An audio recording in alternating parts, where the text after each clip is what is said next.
Hello everyone, this is George Packard, Family Lawn and Landscape. Today's topic is getting screwed by customers. If you stay in this lawn care business or landscape business or probably any other business out there, you're in there long enough, you're going to get screwed by customers eventually. I want to point out some things to you, teach you some lessons I've learned, and hopefully you'll learn something from them. First thing I'm going to talk about is a guy by the name of Jim Waller, which I took to court many years ago. This guy was the president of the Wausau Area Builders Association. He was not just a member, he was the president. I had gotten approached by him for a landscape job. He was doing one of these Parade of Homes houses. He was building a new house, and they do this thing called Parade of Homes where they come around and look at all these beautiful houses that are being built and all, yada, yada, yada, you know. So this guy was a general contractor. And like I say, he was the president of this Wausau Area Builders Association, not just a member. So he was the top dog, okay? Top dog calls me out of the blue, says, "Hey, George, you've been highly recommended. Can you come give me an estimate?" And guys, I'm going to shorten this up because it's a long story, so I'm just going to whip through it fast as I can, but I tend to babble, so bear with me. All right, so I go over to his house, and I give him an estimate. Guy calls me up that night, says, "George, it's between you and another guy. The other guy, however, belongs to our association, and we'd like to work with our members, so would you be interested in joining?" So, of course, I'm getting the old shiv, right now. So I say to him, "What does this cost and what's involved?"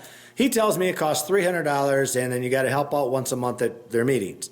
So I'm thinking, okay, it's not a big deal. I'll meet a bunch of general contractors, probably get a bunch of new construction work.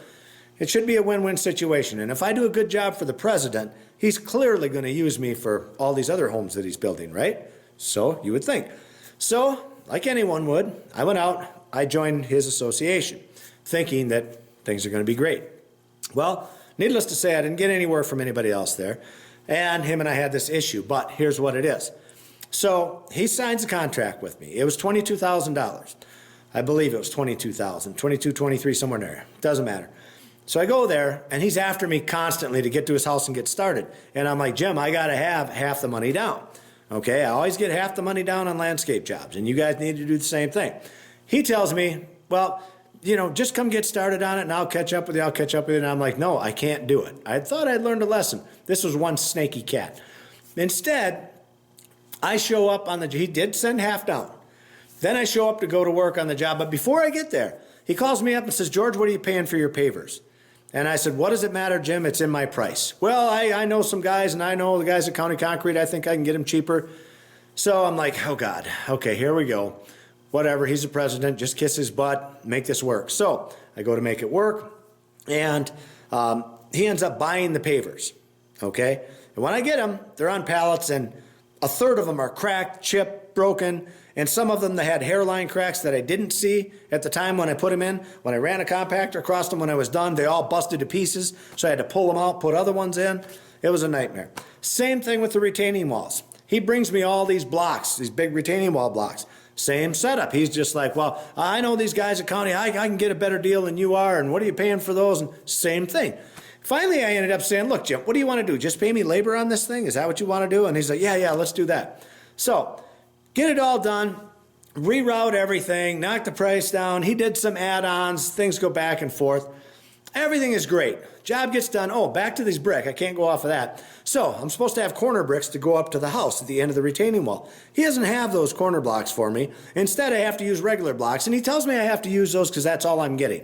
Okay, so it was a joke, and me trying to put those together, and it was just a joke, and of course they each pitch back, and it's a long story, but regardless, some of the back material was sliding through in the cracks by the house, and it was terrible. Okay, I went to him. I tried to not do that, and he told me, "You work with what you have. I'm the boss here. You do with what I give you." Again, kiss his ass, right? So get through this whole thing. He brings me topsoil, right? I got to rob from Peter to pay Paul. I don't have enough topsoil anywhere. And I keep after him for more topsoil. And the crap he brought me was filled with rocks and roots. It was the worst crap you ever saw. But I'm having to deal with this crap, right? So, because it's Jim Waller, by God, you got to take care of this guy. So I go through all that, spent way more time picking every single rock and root that there was. I mean, I put so much extra time into this, gave him extra mulch, did extra jobs, just kissed his ass just to get more work, right? When it came time to pay me at the end, I couldn't get any money from the guy. He called the police on me. I was forbidden to go on his property again.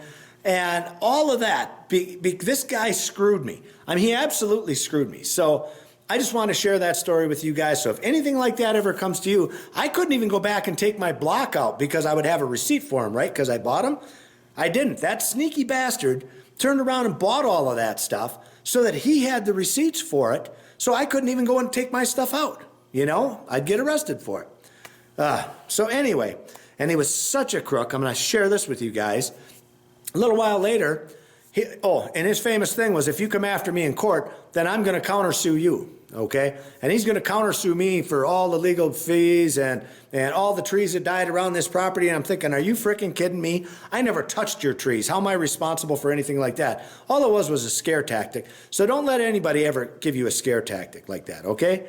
So anyway, when all was said and done with this guy, it cost me about, I think, $7,000. It took 5 years to get him into court. And I still lost because him and the judge are golfing buddies, and didn't matter what I said, didn't matter. He ruled in my favor, he awarded me court costs, and that was it. What a joke. Don't even get me started on the legal system. Boy, anyway, I've rambled on way too long about this thing, but I just wanted to share that story with you guys about one of the cases where I ended up getting screwed. Thanks for watching George Packard Family Lawn and Landscape. Don't forget to subscribe, and we have archives of all my videos on our websites at the links down below. Thanks for watching.